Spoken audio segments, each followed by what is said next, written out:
যেই ছেলেটা আগে সকাল 10টায় ঘুম থেকে উঠতো, আর এখন সেই ছেলেটা সকাল 6টায় ঘুম থেকে উঠে চুপচাপ কাজে চলে যায়। মায়ের সাথে খাবার নিয়ে ঝামেলা করা ছেলেটাও আজ সামনে যাই পায় তাই চুপচাপ খেয়ে নেয়। স্কুল এবং বিয়েবাড়ি আনন্দ করে মাতিয়ে রাখা ছেলেটাও আজ কোনো উৎসব হলেও সে চুপচাপ করে বসে থাকে। বাবার সাথে জামা কাপড় নিয়ে ঝগড়া করা ছেলেটাও আজ একটা নতুন জামা কিনলে বাবাকে বলে, বাবা তুমি এটা নিয়ে নাও, আমি অন্য একটা নিয়ে নেব।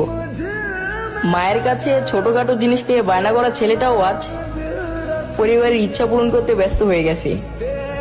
হ্যাঁ, আমরাই ছেলে মানুষ, আমাদের জীবনটা এরকমই হয়। শালার আমাদের ফিলিংসটা কেউ বোঝেই না।